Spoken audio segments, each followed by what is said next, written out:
I'm Francis Dearnley, and this is Ukraine, the latest. Today, with 24 hours to go until Trump's ceasefire deadline passes, we assess reports that Trump intends to meet Putin within days and broker a meeting between the Russian president and President Zelensky. Has the Kremlin done enough to avoid those tariffs? Plus, we hear from the Ukrainian border with Belarus, where families are reunited. Bravery takes you through the most unimaginable hardships to finally reward you with victory. Russia does not want peace. Mit unserer Hilfe für die Ukraine auch unsere Freiheit und unsere europäischen Werte. If I'm president, I will have that war settled in one day, 24 hours. We are with you, not just today or tomorrow, but for 100 years. Nous ne pouvons pas, comme Européens, laisser gagner la Russie en Ukraine. Nobody's going to break us. We are strong. We are Ukrainians. It's Thursday, the 7th of August, 3 years and 166 days since the full-scale invasion began. And today I'm joined in London by our Associate Editor of Defence, Dominic Nicholls, and later you'll hear again from Adélie Pojzman-Pontay in Ukraine. But first, over to Dom for the latest military updates before we turn to the significant diplomatic developments of the last 24 hours. Well, thanks, Francis. Hello, everybody. Let's start inside Russia, because last night there was widespread drone attacks, Ukrainian drone attacks inside Russia and occupied Crimea. So first, let's go to Surovikino. That's about 200 kilometres east of Ukraine. Drones were set, so the easternmost point of, which is obviously occupied at the moment, but the easternmost point of Ukraine, keep going 200 kilometres, you get to Surovikino inside Russia. Drones hit the town's railway station there, regional governor Andrei Bosharov has said. There are videos on social media posted by local residents which have been geolocated to the town's railway station by the Crimean Wind Telegram channel, which appeared to show a large area there in flames. Now, Ukraine says that railway station serves as a logistics hub for Russian military cargo. They attacked there, caused temporary flight restrictions at Volgograd Airport, old Stalingrad, the city. Volgograd Airport, about 100 kilometres further east. Right, next, go 500 kilometres southwest of there and you end up in Krasnodar Krai. This is about 100 kilometres east of Crimea. Now, Ukrainian drones operated, we're told, by the HUR, Ukraine's military intelligence, and the unmanned systems forces, hit the Afipsky oil refinery there. In a statement this morning, Ukraine's general staff said, as a result of the drone strike, a fire broke out at a technical unit for processing gas and gas condensate. I don't know what gas condensate is, but anyway, it's something to do with the refinery. The refinery has been targeted multiple times before since the start of the full-scale invasion. It's said to process 6.25 million tonnes of oil annually and accounts for just over 2% of Russia's entire oil refinery output. Those stats come from Ukraine's general staff. So not an insignificant location, hence hitting it regularly. Now, local residents there reported hearing explosions throughout the night and also told independent news outlet Astra that a nearby military facility in the town of Slavyansk on Kuban was also hit and on fire following a drone attack. Regional Governor Veniamin Koryzhev said that one person had been injured as a result of falling debris at the military site. Didn't say anything about the attack nearby on the refinery. That military site is thought to be the 76th Separate Repair and Recovery Battalion. I've seen other reports online suggesting that. OK, next, go 70 kilometres west of there and you hit the coast, North Sea coast of the Black Sea, and we get to the Russian naval facility at Novorossiysk. That's the new home of the Black Sea Fleet, you'll remember, after it was shoved out of Sevastopol by a country without a navy. Or do maritime drones count as a navy? Discuss. Anyway, Ukrainian naval drones hit the port city of Novorossiysk. I've not seen any battle damage assessment from that, and I can't verify this news, but I'm sure there'll be images throughout the next few hours. Finally, go inside occupied Crimea, and drones, again operated by the HUR, Ukraine's military intelligence, are said to have struck multiple high-value Russian military targets, including a fast assault landing craft, a naval vessel, and 3 radar stations. The HUR put out a statement this morning saying that among the targets hit, now a bit technical, but for those that want the detail, here we go. The targets hit was a Project 02510 BK-16 vessel, that's the Navy ship, and also, it's a high-speed landing craft for coastal operations and troop transport. So whether or not it counts as a, what would we call it, a frigate or a corvette or what have you, but anyway, that's what it is / was. The drone strike reportedly caused a fire and damage to the ship. Now, also, we are told, a number of radar installations were hit that said to be essential for Russia's air defence system on Crimea. Now, these include the Nebo SVU, that's a long-range radar capable of detecting both aircraft and ballistic missiles, the Podlit K1, identifying low-flying objects, and the 96L6E, that's a bit of a dull name, the 96L6E, a mobile air surveillance radar. This reporting comes from The Independent. So in their statement, HUR said, after serious losses of air defence facilities on the peninsula, Russian occupiers in Crimea have begun hiding their expensive military facilities in dome structures. Now, one such dome, located at the, forgive me for the pronunciation, Petri Peak. It's right at the southern point of Crimea. Look at Crimea, go to the south, the southernmost point there, there's a peak called, I think, Petri. Anyway, that's the bit where these dome radar structures, obviously looking out into the Black Sea, are located. They were reportedly targeted as part of this strike. Ukrainian forces claim that those domes there house equipment belonging to the 3rd Radio Technical Regiment of Russia's Air Defence Forces. They've released a slightly confusing video. It's black and white, so kind of thermal, purportedly showing the strikes, but it isn't exactly clear what was hit when and in what order. But you'll find that on social media. Russian media have reported a series of explosions across Crimea, and no further details given. Russia's MOD said it shot down 18 drones over the peninsula. They also said, Russian MOD, they said they'd shot down 82 drones over various Russian regions. Now, they are probably including 18 over Crimea in that, because they consider Crimea to be Russia. So I would imagine that was 18 over Crimea and another 64 over Russia. But just for shots and giggles, they also said they'd shot down 8 British-made Storm Shadow missiles over the last 24 hours. I think we would have seen more reporting about that. Anyway, on the ground inside Ukraine, Russia has continued the small advances, really pressurising the Pokrovsk and Konstantinivka pockets. They seem to be very hard defences there. I think Russia would try and go straight through the city if they could, but they are being forced to bypass and try and envelop them. They haven't completely encircled Pokrovsk and Konstantinivka, but they are pushing around the edges. Yesterday there were slight advances on the northeast flank of both those cities. Minor moves elsewhere, further to the southwest in the Donbass, sort of west of Kharkiv, that kind of area. Across Ukraine, yesterday 112 drones fired by Russia, 23 got through. 6 people were killed, dozens injured. Zaporizhia Governor Ivan Fedorov said that there had been 723 strikes on just 12 areas across his region that accounted for most of those casualties across the country. 4 deaths there in Zaporizhia. The other deaths were in the Donbass. It is worth mentioning, I think, that Adélie, as you know, she's in Ukraine at the moment. She spent every night of her trip so far, bar one, in Kyiv, but has not heard a single air alert all week. I would imagine the capital is off limits at the moment while these talks or whatever's happening in Moscow and elsewhere and on the diplomatic front that Francis is going to cover shortly. That is exceptionally rare. I mean, we've never known that, have we? Every time we've been, it's been every night, more or less, whether it be Odessa or Kharkiv or Kyiv. It is extraordinary. Yeah, and it comes after very busy the last couple of weeks, particularly on the ballistic missiles front, as well as drones. But yes, it is very notable that Kyiv is not being targeted at the moment. Now, just last one for me. I've seen an interesting report published yesterday by Lloyd's List. They say that since the NATO states promised action against the Russian shadow fleet of tankers, promised this action 46 days ago, since then, 20 shadow fleet tankers have transited the Baltic Sea.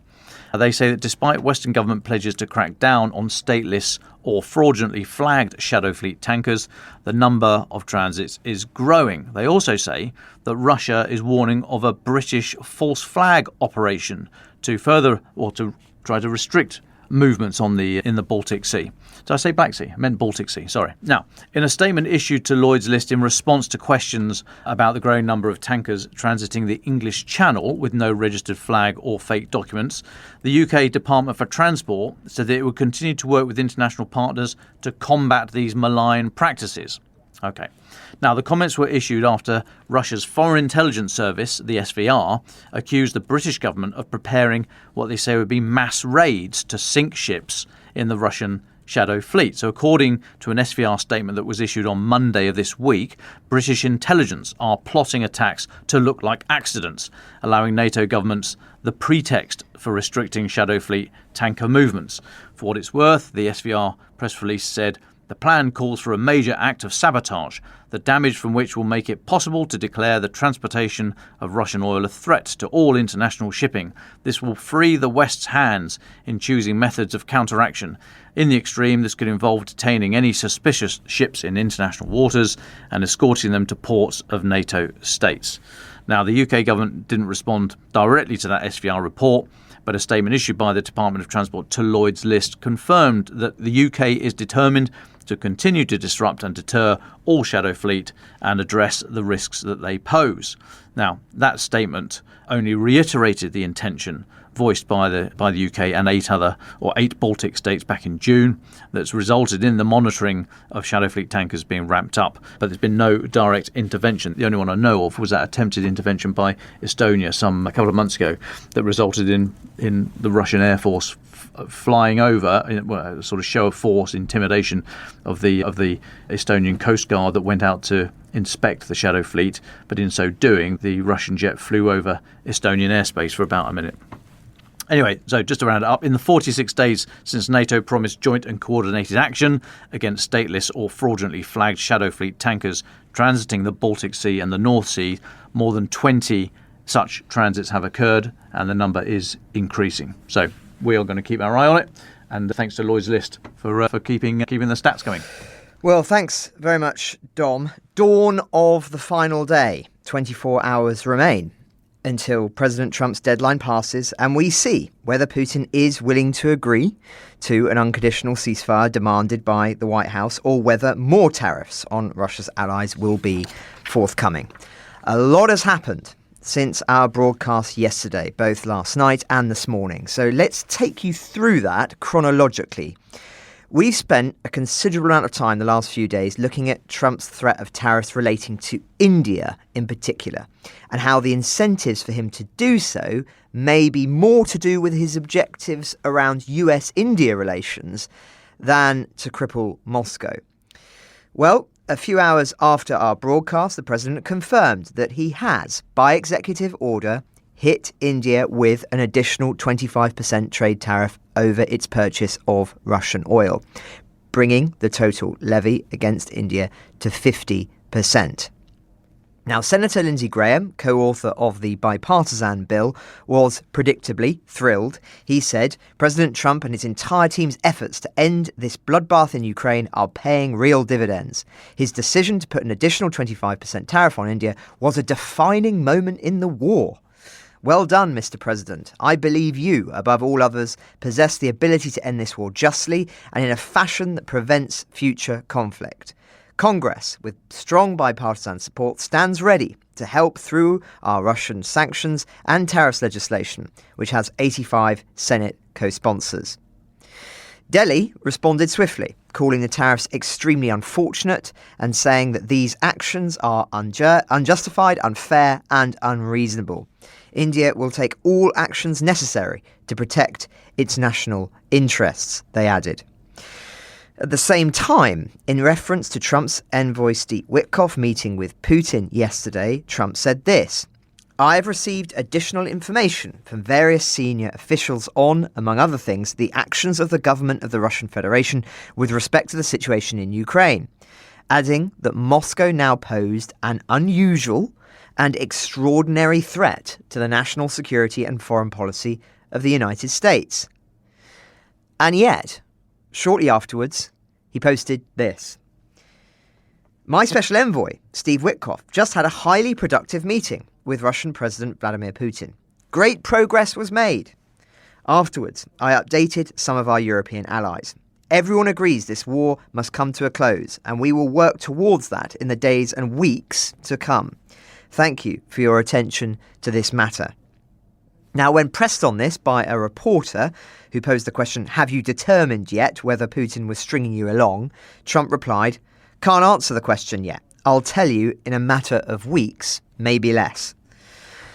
Now, a matter of weeks is hardly encouraging for those who thought that this was the crunch week for major steps forward. It is worth bearing in mind that anything other than a comprehensive ceasefire by tomorrow will be fundamentally a rejection by Putin of Trump's demand.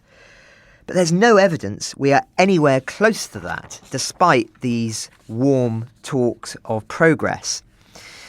Now, this is leading many people, and I must confess I count myself among them, that believe, once again, Trump and Witkoff are being played here, with just enough vague promises from Moscow that will evaporate the deadline and stall or stop the tariffs. More on that in a moment, but first, the next update. Shortly after that press conference, the New York Times reported that Trump intends to meet in person with Putin as soon as next week, and plans to follow up shortly afterward with a meeting between himself, Putin and Zelensky. Now, that cites two people familiar with the plan. Apparently, Trump disclosed those intentions on a call to European leaders that he referenced in that post I quoted a moment ago, which included Zelensky, Keir Starmer, Alexander Stubb of Finland, Chancellor Merz of Germany, Mark Rutte, of course, NATO Secretary General, Vice President J.D. Vance, Secretary of State Marco Rubio, and Special Envoy Witkoff. Significantly, the meetings would only include the three men, not European counterparts. And asked later if Russia and Ukraine had agreed to that summit, Trump said there's a very good prospect that they will. He also reiterated his belief that the whole thing would never have happened if he was president and that this was Biden's war. Now, Dmitry Peskov, Putin's spokesman, didn't respond to a request for comment on this, but Zelensky appeared to signal that a direct meeting was possible. It seems that Russia is now more committed to a ceasefire, he said in his evening address to the nation yesterday. The pressure on them is working. But the main thing is that they did not deceive the United States in the details. But, as the New York Times underscores, just a meeting with Trump would represent something of a victory for Putin. Since the Ukraine invasion, he has been largely isolated by NATO leaders who refused to deal with him directly until Trump started phone conversations with the Russian leader after coming to office. But the plan reflects Trump's deep belief that his powers of persuasion, especially in an incoming meeting, are the only way to strike a bargain. If the meeting goes ahead, as Trump described, it would be the first in-person summit between an American and Russian president in more than 4 years. The last took place in June 2021 in Geneva, when President Biden met one-on-one with Putin. Afterwards, we learned more, with the White House press secretary saying in a statement that the Russians asked for that meeting. Of course they did. Several European leaders on the call were apparently surprised by Trump's plan and expressed scepticism that it would be effective, according to one official who was briefed on that conversation. Another person familiar with the call said the Europeans appeared to accept what Trump said. But what choice, really, did they have?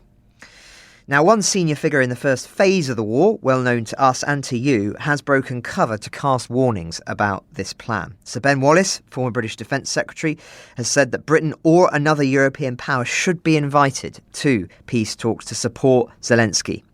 He said Zelensky is a brave man, but would need support to push back against Trump and Putin, who are known to be bullies. Now, asked if he believed there was a possibility that Ukraine could be strong-armed by Trump into agreeing to something it doesn't actually want to do, Sir Ben told Times Radio, yes, there is a concern. Now, I should stress that there are some this morning keen to underscore this does mark some positive progress.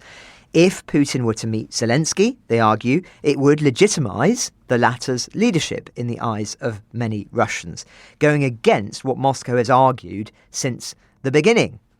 But personally, that's why I can imagine a scenario where Putin gets what he wants, a one-on-one with Trump, then makes his excuses and doesn't meet Zelensky, which could, of course, be pretty disastrous. Others are keen to emphasise tariffs are scheduled to take effect. Trump is anticipating personal meetings with Zelensky and Putin, which puts more pressure on the latter. And there is that bipartisan support in Congress for new sanctions against Russia. On top of all the deals being struck, which will mean the US keeps providing weapons support to Kyiv via European allies. These are significant steps from where we were a few months ago. But I confess I find myself agreeing with Joe Barnes, our Brussels correspondent, who's just posted this on our Ukraine live blog this morning. Putin may have just played a blinder with Trump. Facing the threat of sanctions on his crucial oil industry, the Russian president offered an olive branch of a face-to-face to discuss the end of the war. As he so often does, Putin has created an illusion that he is prepared to halt his invasion in the hope his oil industry can avoid sanctions. And with the talks strung out that little bit longer, Russian forces will be able to continue their grinding advances through eastern Ukraine.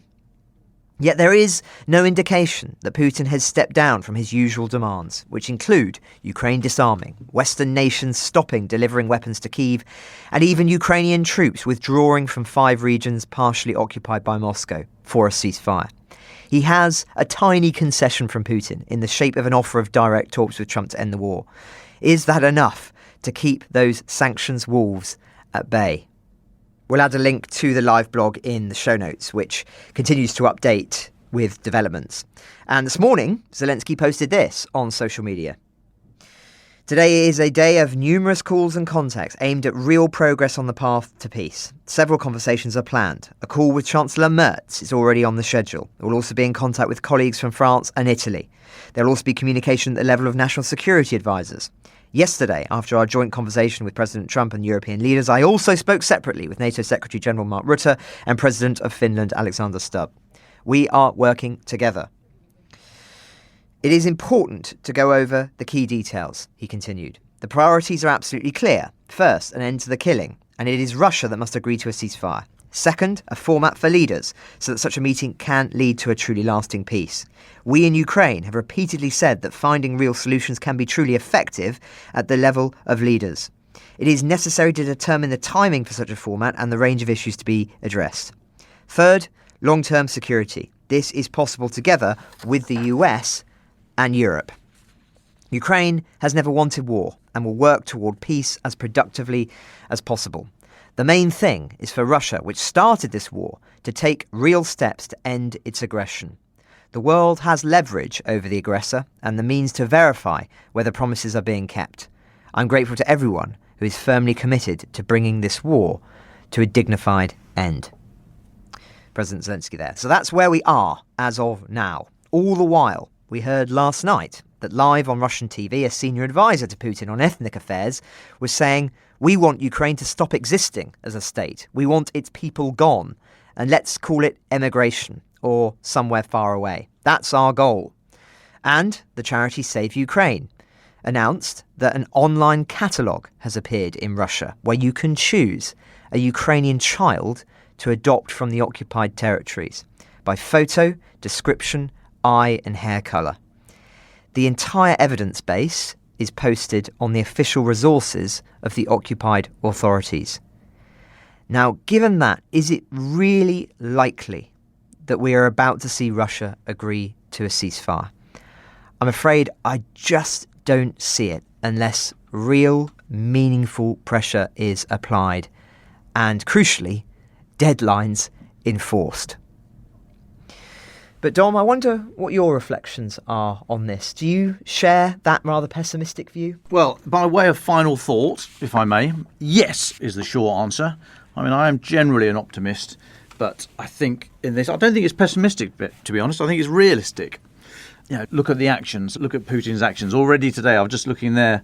I was listening to what you were saying. I don't want you to think that me scrolling through Twitter is an evidence of boredom. But no, I was updating myself. And Putin's been saying that, of course, he's very happy to meet Zelensky. Certain conditions have to be met first. And unfortunately, those conditions aren't. Yeah, blah, blah, blah, blah, blah. We've heard all this before. But I think we should just pause for a moment. Now, like you, I do not expect anything meaningful to come out of this. What does Putin want? He wants to meet Trump. He wants to not meet Zelensky. He wants to have nothing particular on a ceasefire. That for him is a massive victory out of this thing that might be happening in the UAE. I've seen some stuff in the last few minutes. Now, there may be, so I don't expect a meaningful ceasefire. There may be some really wonkish technical restrictions on the types of weapons that could be used, but there'll be absolutely nothing substantial in my view. I tweeted out earlier on, the nothing chefs are preparing their nothing utensils in their nothing kitchen to getting ready to undercook tomorrow's nothing burger. So, I'm fairly clear where I'm coming from. But I think we should just pause for a moment. You said, is meeting Trump a victory for Putin? It may well be. It may well be. He will see it as such. But is that important? I think we just have to pause and ask ourselves, what is really important here? We just need to get a little bit of perspective over this flurry of diplomatic activity and the analysis over the next few days. Let's just go back a little bit. So the start of the full-scale invasion, February 2022, it was such a geopolitical shock. Second World War order turned on its head, and it's quite easy to look back now and see plucky Ukrainians, anti-tank guided missiles and blah blah blah, all the rest of it. It was really touch and go, as you remember. It was really dodgy in those first few months, and the priority for Britain, the United States, and basically the NATO, if you like, the West or what have you, but there were 4 priorities at the start there. Number 1, support Ukraine. Number 2, impose a cost on Russia for our actions. Number 3, avoid World War III, avoid a nuclear exchange. And number 4, keep the alliance together, keep the NATO alliance together, because there was no guarantee that those 4 were going to be fulfilled. So those were the overriding priorities. And I think they still are, okay? And we have to bear in mind that every day that Ukraine exists is a loss for Putin. Every day that Ukraine is there as a sovereign state, able to make its own decisions, is a defeat for Russia. So where are we now? There'll be these, I expect Putin will meet Trump and Zelensky will not be present, and there will not be a meaningful ceasefire. And it'll be trumpeted as some massive victory, and it'll be very easy to cast ourselves into a pit of doom and gloom. I urge people not to do that. Just focus on those 4 things. As long as we continue to support Ukraine, as long as there are costs that are continue to be applied onto Russia for our actions, as long as we avoid World War III and the NATO alliance is kept together, even if it's just on a business transactional term and the whole values thing is sort of parked until post-Trump world, what have you, then that is important. And I would add a 5th in this context. As long as, in military terms, and political and diplomatic and technical terms, as long as we continue to, at the very least, coordinate with Ukraine, if not integrate Ukrainian systems, military systems, political systems as well, with the West, NATO, what have you, that will be another massive bonus. So yes, let Putin and co have their great day of saying, we've met Donald Trump. Yeah, great. Yeah, I've met Donald Trump. You don't have to be particularly special to meet Donald Trump, right? Fine. Have your day in the sunshine. But those 5 things, I think, are what we need to focus on. They were as important in the first few months, the really first few dodgy months of this since the full-scale invasion, as important then as they are now. That is the perspective I think we need to focus on. Never mind the fluff and bluster and the photo calls and what have you. And I'll just reiterate it once more, every day that Ukraine exists is a defeat for Russia. Well, thank you very much, Dom. I'll just end by saying thank you to everyone who's written in, volunteers or otherwise, following my recent reading out of that correspondence we've had in about those who give their time to Ukraine or Ukrainian causes. And I just wanted to read out another that's come in from a listener in Italy. They write, I heard in the last episode of the podcast the letter from John, who, just like me, went to Ukraine multiple times as a volunteer. I feel the urge to add something to his thoughts and questions about whether or not our money would be better spent sending donations from abroad, and if it's maybe a bit selfish to go in person instead. The following is a direct quote from a Ukrainian person I met at a volunteering site in Kyiv. It doesn't even matter what you volunteers from abroad do when you come here, or how much work you actually do. The simple fact that you came all the way here to help us is so incredibly important for us, and proves that we are not alone. Many other Ukrainians shared with me similar thoughts, and all these words will stay forever in my heart. So yes, I think John was right in assuming that being there in person holds a special value. I would be happy if you had the opportunity to share this quote with your audience in any way, as I hope it can motivate even more people to take the decision to help Ukraine this way. With warm regards, Leonardo. Well, I was very happy to do so, Leonardo. Thank you. And now, to end the episode, the latest dispatch from Adélie, who's in Ukraine on a special reporting trip. You'll learn more about that over the coming weeks. Hi London, I'm with my fixer Alex here, and we've just spent pretty much the entire day. We arrived at probably 2 o'clock this afternoon at the border crossing between Ukraine and Belarus. It's in the northwest of Ukraine, close to also the border with Poland. The closest village is a very tiny place called Dominic, and we spent pretty much the entire afternoon here talking with different people. It is the only point of contact, the only humanitarian corridor where people can leave Belarus in order to come to Ukraine, but also any IDPs, any people fleeing the occupied territories will have travelled throughout Russia, throughout Belarus, and will be re-entering Ukraine here. There used to be another border crossing in the Sumy region, which got closed off when the shelling became too bad. So this is a really crucial place, because anyone who wants to enter Ukraine, coming from Russia, coming from Belarus, coming from the occupied territories, anyone fleeing their home, come through here. It's quite an eerie place. It's a really flat stretch of land with a two-way road as far as the eye can see into the horizon, just in a straight line. And at the end of the road, you've got some anti-tank crosses, some concrete blocks, and a sort of toll booth that is the border crossing, and a couple of military guys, border guards, just guarding the border, interrogating anyone who's coming through. Obviously, people are coming to Ukraine. They're not coming from Ukraine into Belarus. That side of the border is closed. And as I said, it's a flat stretch of land. It's surrounded by forest, a lot of birch trees, a bit of a no man's land with a portable toilet, a bunch of porta cabins. In the porta cabins, several organizations who help IDPs resettle home. One of them is called Helping to Leave. A bunch of very friendly stray dogs who were really interested in our sandwiches and hot dogs earlier on. And to my left, when you're facing the border crossing, there are signs telling you that they're mines, because the area, not the road obviously, but the surrounding areas is pretty mined in terms of what if the Russians were to come through. So you can't really stray off the road very far.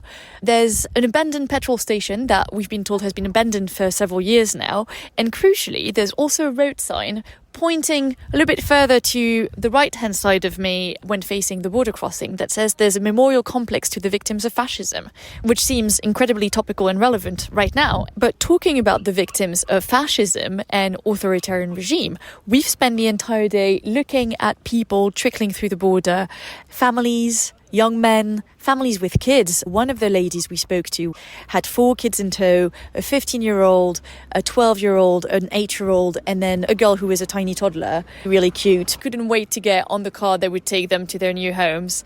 The mother with her 4 kids was from the Zaporizhia region, and she had been traveling for 5 days, I think. She'd been traveling for 5 days with her 4 kids with, just a couple of bags, maybe a suitcase, trying to make it back to Ukraine. A couple of younger men in their 20s, a couple of older women probably in like their 50s or 60s, and people just trickle throughout the day. They get interrogated by the border guards on the Belarusian side, on the Ukrainian side, And a lot of them are IDPs. You also have people waiting for their relatives. No one wanted to speak on the microphone and be recorded. But we talked to a couple of women who were waiting for elderly relatives who'd been traveling for 3 days from the Kherson area in wheelchairs to make it to the border. And, you know, they're still over there on the bench, still waiting. And on the border crossing, to my right-hand side, there's a tiny supermarket. And we just had the most incredible conversation with the lady who runs the supermarket. She told us she's in her 40s. She also didn't want to speak on the record and she didn't want to give us her name. But she was actually running the shop on the night of February 24th, 2022, when the war started. And she told us that before the war, this used to be a really busy border crossing. You would have people going to Belarus, coming from Belarus all the time because it's so close to the Polish border, a lot of foreigners, a lot of truck drivers going through as well. The truck drivers particularly appreciated the supermarket, which had a little shop as well, which they could buy some food.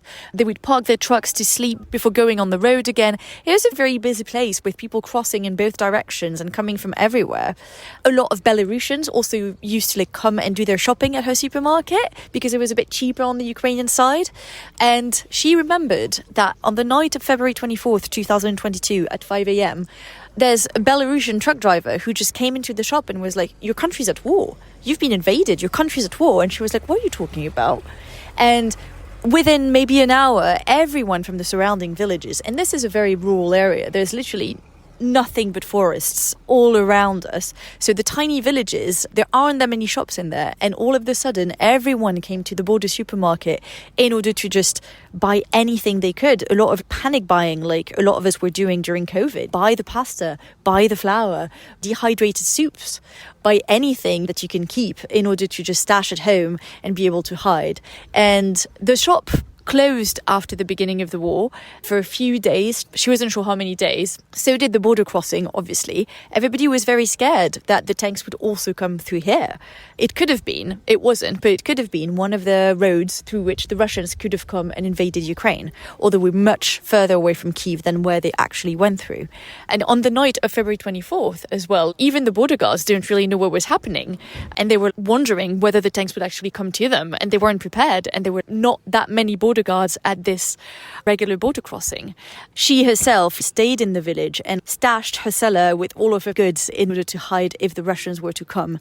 And a year and a half after the war had started, the supermarket finally reopened and her boss asked her to come back because the border guards didn't have anywhere to shop and they didn't have anywhere to buy food. So they basically asked the local people who owned the supermarket to just open it again so they could get food. It's just basically the first point of contact with Ukrainian society that people from the occupied territories will have. They will cross the toll booth, walk through the concrete blocks and the anti-tank crosses, and then come here, buy a cup of coffee, a cup of tea, look at the shop, at all the goods, all the Ukrainian food they haven't seen in a very long time. Apparently, a very popular thing that they just reach for immediately is a typical chocolate bar from here called Russian. And they will grab these Russian chocolate bars. And the lady from the supermarket was telling us that a lot of them just start looking at everything and smelling everything and are like, oh my God, this is home. I'm finally home. One lady just covered her face with her hands and just started crying by just entering the supermarket. It's basically the first point of contact, the first place that feels like home, and a little place of solace that they find after this harrowing and long journey that is also quite dangerous. And that, you know, the first thing they can reach for is a Russian chocolate bar. So that's where we are. It's a fascinating place to be at. It's an incredible window into what was once a place of exchange, communication between countries, between people, and that is closed off as a result of the war.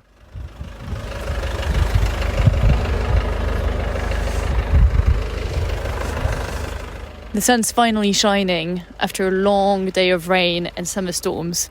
So it's a beautiful end of the day to see families being reunited after so many years. They're waving. All of these people we've spoken to throughout the day, and they didn't want to be interviewed. They wanted to answer questions, but they didn't want to be recorded. So I'm not getting too close because a lot of them will still have families in the occupied territories. They don't want to be noticed. They don't want their names. They don't want anything that could identify them to be broadcast. So, 3.5 years, even if these people may have been living in Ukraine for several years now, it's too sensitive, it's too difficult, and it's just too dangerous. There's another family, a couple, and their young girl. The girl must be like 4 or 5, and she's carrying a big bouquet of flowers, and they're walking towards the border crossing, probably waiting as well for some relatives. They're waving. The little girl's very excited. I'm not really sure who's coming through.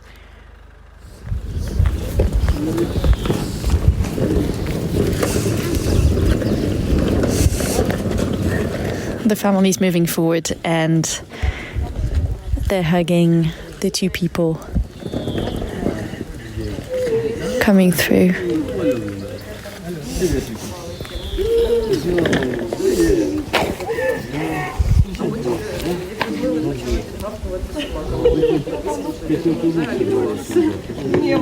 And that's the sound of families being reunited.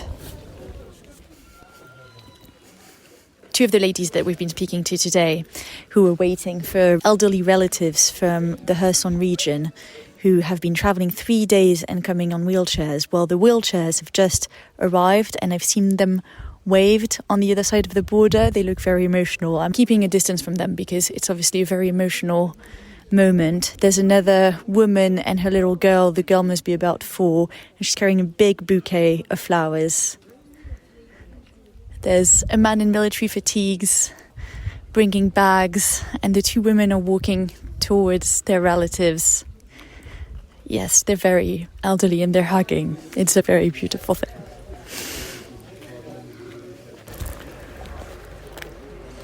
And they're crying and hugging. It's a very emotional moment. It's about 7:10. It's rained most of the day, but the clouds have parted, there's sunshine, and there's even a rainbow arching over the long road into Ukraine. It's a beautiful sight to see. So that's our report from Alex and me. Alex has been very quiet, but I just want to give her a shout out because she's been an amazing fixer. She's been so good at translating everyone, making contact with everyone, because obviously I don't speak Ukrainian. I wouldn't have been able to have all of these conversations with the supermarket lady. So I just want to give her a really big shout out. She's amazing. Thank you. I'm just doing my best. I'm just trying to do my best. You are. Your best is amazing. So here we are, London. That's a long update from me from the border with Belarus and the one humanitarian corridor left in 3.5 years into the war. Ukraine the Latest is an original podcast from The Telegraph, created by David Nicholls. To support our work and stay on top of all of our Ukraine news, analysis and dispatches from the ground, please subscribe to The Telegraph. You can get 1 month free, then 2 months for just £1 at www.telegraph.co.uk/Ukraine the Latest. Deploying cutting-edge technology, we also release Ukrainian and Russian versions of this podcast. These translations retain our voices and delivery so that it can reach listeners in every region of Ukraine and those parts of Eastern Europe where Russian is still widely spoken. Links to those can be found in the podcast description to this episode. You can also now sign up to the new Ukraine the Latest weekly newsletter.